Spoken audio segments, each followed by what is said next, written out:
You know, I think there's a few things worse for a franchise than being forgotten.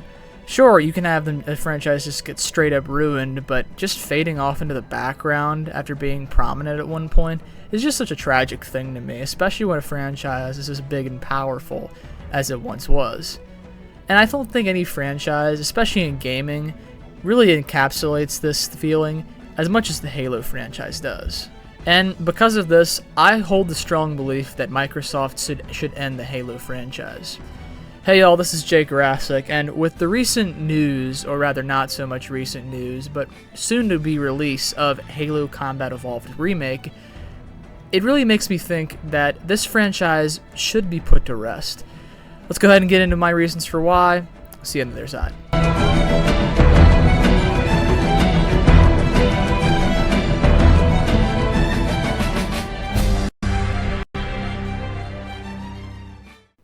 Before we can talk about the reasons, however, we have to talk about how we got here. Halo was a series that was created first in 2001 with the release of Halo Combat Evolved, and later in 2004 we would get the second game, Halo 2. And finally, in September of 2007, a few months after I was born, we got Halo 3, released for the Xbox 360. I don't think, though, that Halo has been Halo since the release of Halo Reach. Halo Reach was the last time that the series actually felt like you were playing Halo. Nowadays, the lore has just gotten so confusing and confuddled that it doesn't feel like what it used to be. Halo will forever be remembered for being changed by 343 Industries. They're the reason, along with Microsoft, that the series is in the position it is today, and why I dislike what's happened with it so recently. But what did 343 do that was so wrong? Well, for starters, let's talk about Halo 4. And Halo 4's greatest crime is that it's just an average game. It doesn't do anything incredibly good, and for a game that's coming after Halo 3, in terms of the lore, it should have something epic going on, but instead, it introduces this generic group known as the Forerunners. Now look, I understand there's people that like the Forerunners and think that they're interesting characters, and that's an interesting faction, but whether you think that or not, it's not an interesting faction. The Forerunners are just this mysterious group that came before and fought the Flood, and they highly dislike the humans. And I could be remembering something wrong here, but the point of the Forerunners is that they're just very, very boring, and they're just not interesting enough for me. Considering the fact that the Flood has already been defeated, essentially, and they're not as big a threat in later games after Halo 3, it's unfortunate to me that the main villains in this game are just not interesting. That's a tragedy. Halo has always had really good main villains. Additionally, Master Chief is just not Master Chief anymore. He's not the stoic combatant that we all remember. He ends up kind of just being this whimpering crybaby that wants to save Cortana. Cortana! In a perfect world, if this game had to exist, then Master Chief would still be his stoic self, but he would understand that Cortana passing was a natural part of life, instead of sulking about it for the end of the game. I know a lot of people like to think that that's a tragic ending to the series, or rather that game I should say, but it's not. It's just not very interesting to me, and I always found it to be very average, at best. And I know a lot of people out there agree with me, because many people didn't like this game when it came out. And you might wonder what they did after this absolutely average game that they came out with. Well, they followed it up with, well, the worst thing you could follow it up with, really, Halo 5 Guardians.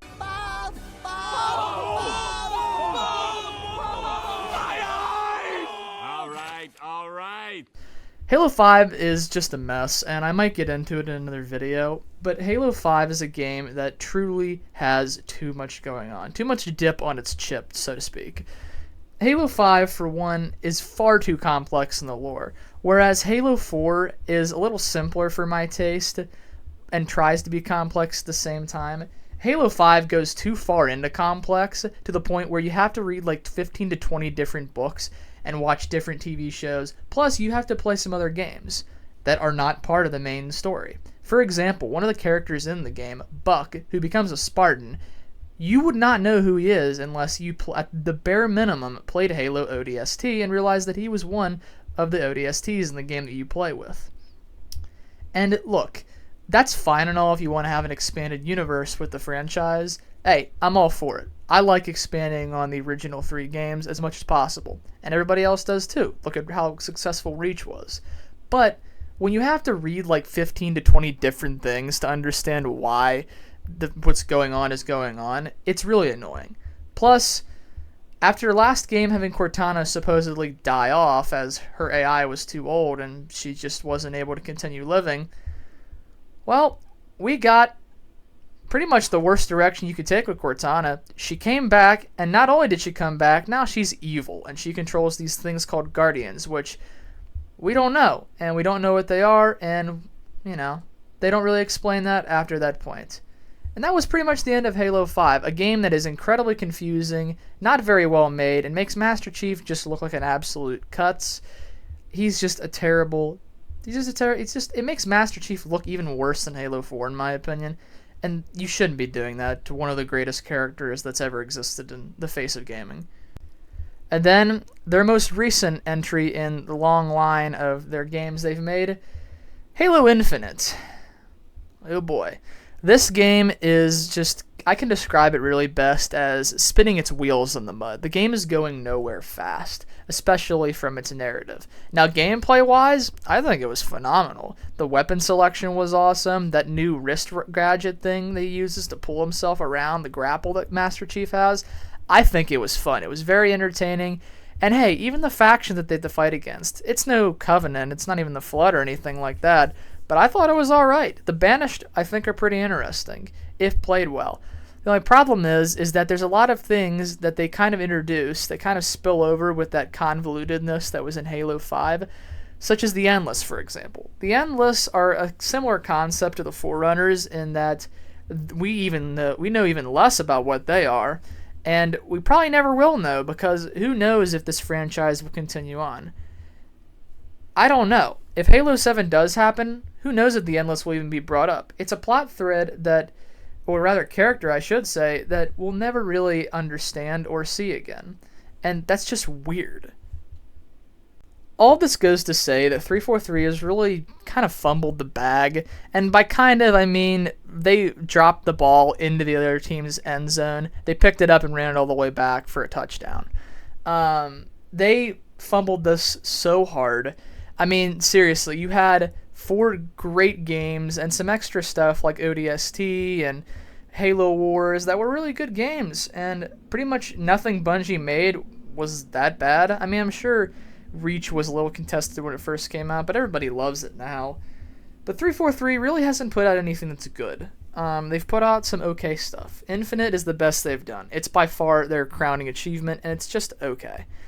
It's a game that, to this day, despite knowing all the lore, I just haven't gotten around to completing because it's just boring. It's not interesting to play.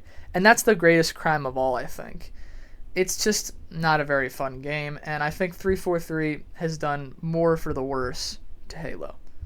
Now you might ask though, Jake, why end the series? Sure, it's average in most aspects. Why would you go ahead and end it?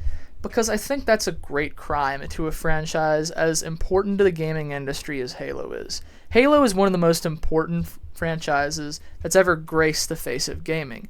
Halo Combat Evolved, when it came out 25 years ago in 2001, it changed the FPS landscape. It introduced a grand story and was one of the best-selling games that launched Xbox as a franchise and as a console. If not for Halo, you probably wouldn't have Microsoft in the gaming space as they were. This franchise helped push the original Xbox as far in sales as it possibly could have, especially considering what it was going against with the PS2 at the time. However, unfortunately, I think it needs to end, and it's for a number of reasons. For one, narratively, this franchise is going nowhere. I think Halo Infinite was an interesting idea in some aspects, but there's not a lot to expand off of. The Banished, even if they end up trying to do something new with them, they're just a small faction. The fact that the Covenant and the Flood have been basically defeated means that there's really nothing that they can do. What other thing are they going to introduce that's going to be interesting enough? The problem is you built up too interesting of a faction. And I hate to say this about the Covenant, but they're too interesting to try and expand the game these days. The Covenant and the Flood were so well written at the time that any attempt to come up with anything new would just look like something that nobody wants to play. I mean, how are you going to follow up two of the greatest factions in any video game series ever with, frickin' the Banished? Like, they're interesting, but they're not cool, and nobody would want to play a game where you're just trying to fight the Banished as a new faction. Also, when you're talking about the narrative that the series has, the ending to Halo 3 was so good that I don't think you really ever needed to create anything new. Reach is the only acceptable exception to this, I should say, because Reach added to the original 3 games. The original 3 games in a vacuum make this a top 5 video game franchise of all time. If those 3 games are the only ones that exist, then Halo probably isn't looked at as poorly as it is today. The ending to Halo 3 was amazing. You started out in the first game with being introduced to Master Chief for the first time. He's this badass warrior who can use any weapon, pilot any vehicle, and kill any enemy. He's the perfect soldier, and he's so well written that you can just feel like you're him. He doesn't say much. And by the end of the game, Master Chief ends up sacrificing himself for the greater good to save humanity and the universe from the Flood. And though I know they leave it a little bit open as to him potentially surviving, which is how they got away with Halo 4's opening and that atrocious armor that Master Chief has, unfortunately, the franchise just decided, forget about that, let's continue to expand on something that doesn't need expanding on. And as for Master Chief, my third reason here is that Master Chief is too emotional now. In all the games, well, at least the first 2, Halos 4 and 5, they try and make Master Chief this complex character when he doesn't need to be. As I said a little bit earlier, Master Chief is a character that works best when he's stoic and is just killing things. Master Chief is a character that you don't need to have him having these complex things that he's going through, because he's a soldier. That's the idea of it. You're able to insert yourself into his character because he's so simple in the original 3 games. He doesn't have to do much. And even in Reach, to a certain extent, your character is fully customizable, so you can self-insert as much as you want. You feel like you're a part of the action. In the new games, it doesn't feel like that. It feels like you're watching Master Chief's journey and him turning into this character that doesn't need to be as complex as he is. Usually, complexity in characters, I think, is a good thing. But Master Chief, he's too emotional at this point. And I think that 343 realized this, because in Halo Infinite, he tries to give a little bit of words of wisdom to our other main character, that the other guy I can't remember his name of. But anyways, I mean, Master Chief, they tried to make him stoic in that game, right? Doesn't work anymore because you've built him up as an emotional character since 4 and 5. How are you going to make him stoic again after this? It's tonal whiplash, man. It doesn't make any sense. And so I just dislike it. And finally, I think that the games aren't relevant enough anymore. Look, this isn't even just a thought that I have. It's pure fact. Halo as a franchise is not what it once was, as the gaming industry has totally shifted in what it likes. Everybody likes online games now. And look, that's fine. You can like what you like. You can enjoy what you enjoy.